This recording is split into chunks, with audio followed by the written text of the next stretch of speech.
What up, what up? What's good? It's Underdogs. I'm out here. Represent. Yeah. Where you from, It's your boy Swagg Jones. Represent Victoria, BC, 250. Hell yeah. Yeah, man. Thanks you for having me over here. Thank you for coming, bro. What brings you out to this beautiful city, Advanced City? I came out here to watch the last Canucks game of the season. I'm a big fan. They lost again. It was 8 in a row. But hey, maybe we're gonna get a good draft pick. Next year's your year. Let's pray. I had to keep my streak of going to at least one game every year alive. Usually I go in the playoffs, but they weren't making it this year. No playoffs this year. We came off to hit it off. Also wanted to take my homie's birthday, so went to his first Canucks game. What up, Hayden? Yeah. So we do it like that. To next year, Canucks.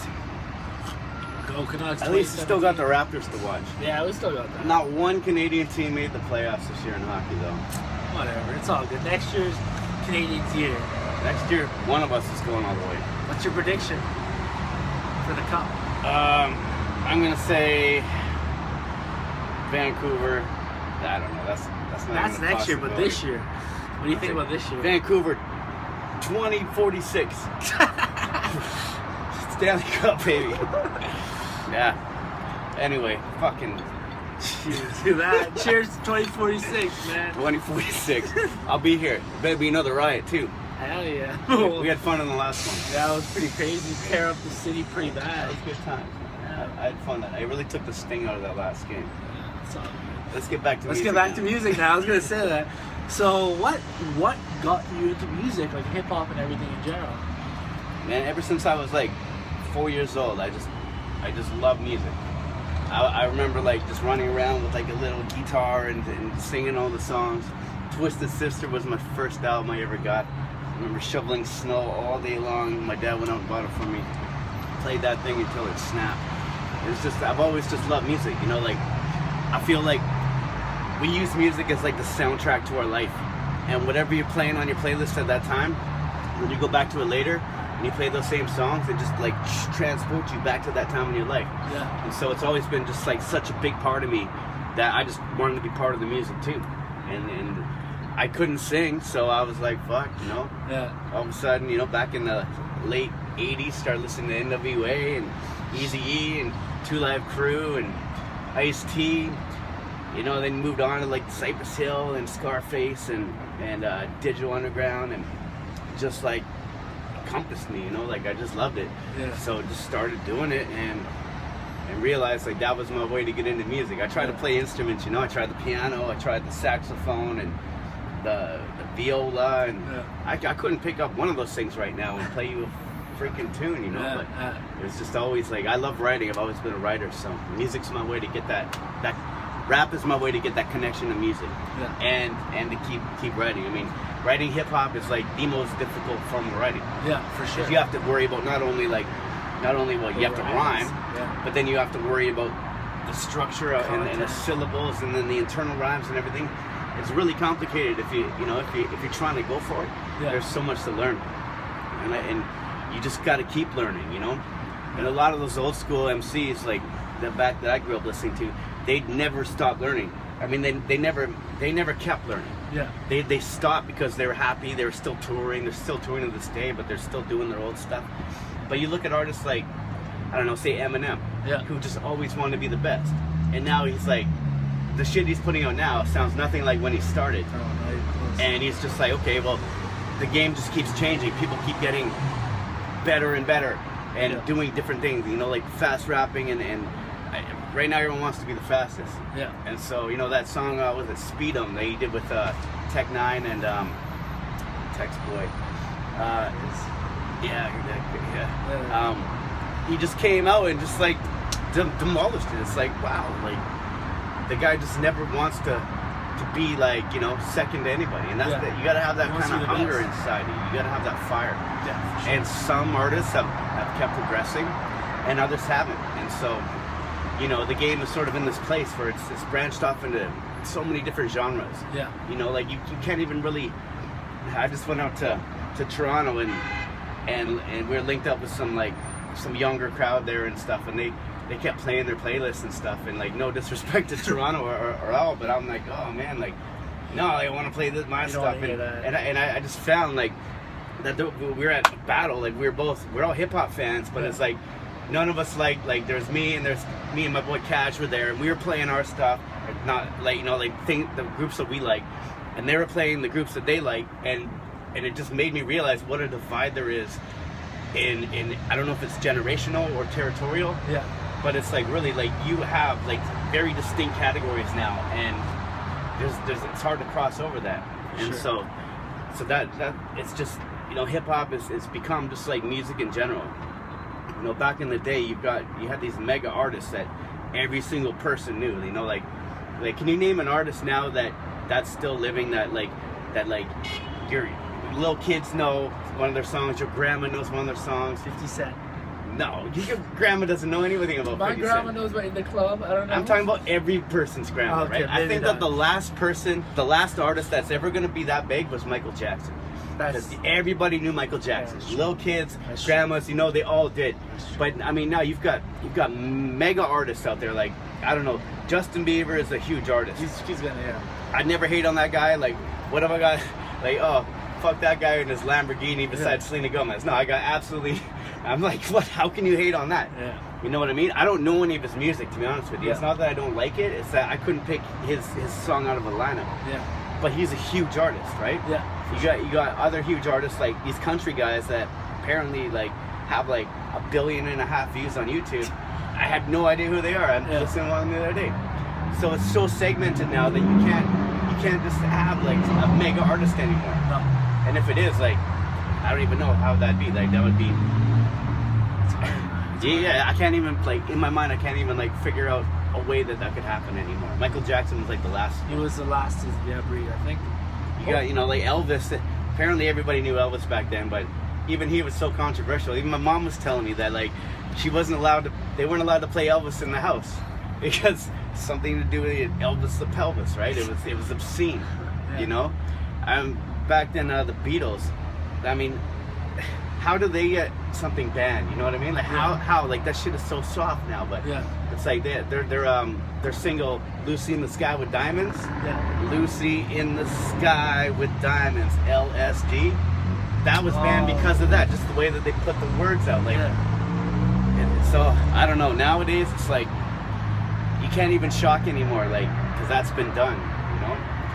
Marilyn Manson and all these groups, like even like Judas Priest coming up and trying to be. How do you be like that extreme anymore? Like, I can't even think of it. Like, you actually just like slap a bitch out on stage. I don't even know. Like, cap somebody. Hey, self-defense.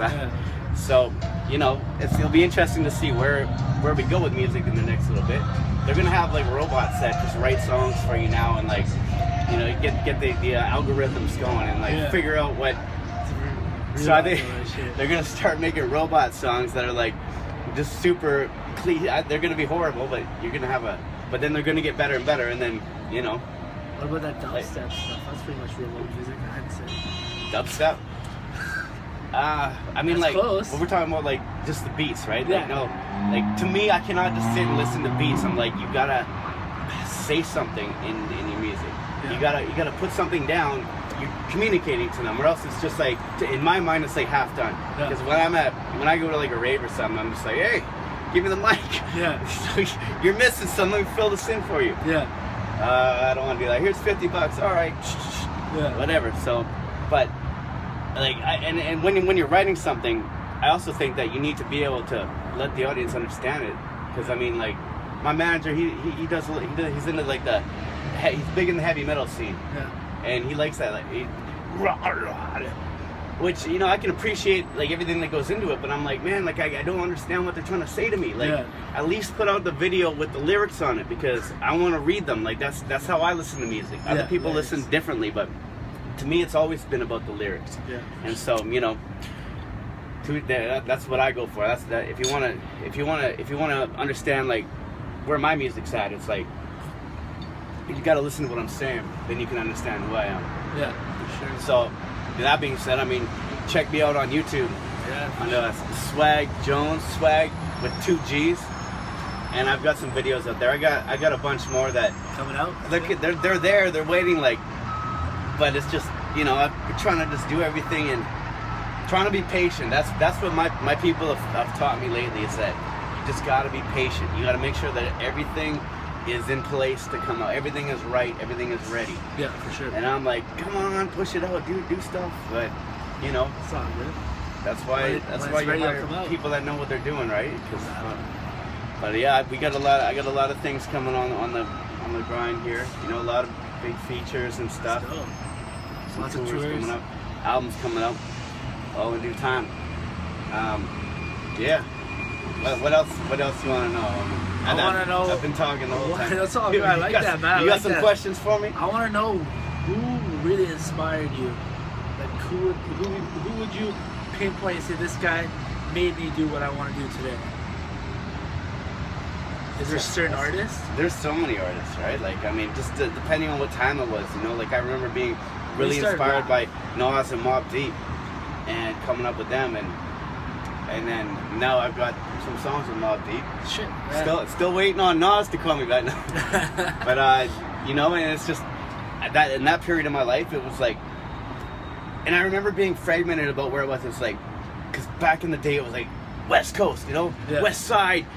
Like Tupac and you know, Ice Cube and Dub C and whoever it was, right? It was like that's where it was, and for some reason I was ignorant about to the other stuff. That's East Coast shit. Fuck that. Yeah. Then all of a sudden I got introduced to it, and then I just like switched over, and I'm like, you know, like Nas and Mobb Deep and you know, like Biggie, just that whole kind of New York scene, like Big L and everything, and just because that's what they're all about. Lyrics, they're all about this and that. Yeah. The West Coast, I was just all about driving around pumping my 15s, like what's got the best bait track, boom boom, this one. Yeah. And so I kind of switched over like that, and it's just like the more of a fan I became, the more that I just wanted to do it, and then some of my peoples were getting serious about it back in the day, and I'm like, well. And I was rolling around with them when they were touring, and I was like being their DJ, and you know, like press play and press pause and press play and hype it up. And I just like, that's kind of like what made me be like, you know, when people are like, you guys are awesome, I'm like, yeah, we were. It was like, wait a minute, I'm posing here. I want to do my own shit. So I just started going on it like that. Dropped my first album like late 90s or early thousands, and you know, some underground shit, and then dropped some that I tried to push forward, and then took a pause. Just the last thing that I released was Deliberate Accident, and you can actually get that. You can download that for free off of datpiff.com. If you look up Swagg Jones Deliberate Accident, so I'm offering that out for free to everybody. I got Mad Child on it. I got some Vancouver artists, Prevail and Emotions. I got Cool Keith and Chalk Blair, and my boy Young Cat is all over it. He helped me out with that. That's it. So, you know, check that one out. This is why I couldn't sleep last night. Vancouver, right? You got all these windows, and you got the sirens going off. Man, like, it's like peaceful where I'm from. It's quiet. I got blackout blinds, you know what I mean? I'm not going to say I don't sleep all day. I don't get up before noon. But at least it's dark in there, you know what I mean? Yeah, for sure. But here, it's just crazy. Like, you can't sleep down here. For sure. But I love the city, man. The city's great. What were we saying again? Look at this chain. This guy here, you know? You got the connect for Gold Teeth, don't you? Yeah, Gold Teeth Canada, yeah. You got I lost my top girl on tour, you know? Oh, no way. Yeah, and, what? Okay. What's that? No, I don't. Me. Well, I appreciate you doing this, but I don't think much of your time. I think people are looking for you and stuff. Yeah, we're heading over here soon. Yeah. Gonna get, see what Vancouver's got to offer tonight. The nightlife. Let's get it. Word up. Well, fuck, thanks for having me, homie. Yeah, much respect, yo. Thank you. We out. Swagg Jones, represent. Peace. Never met a girl like you. No, Miss Mary J.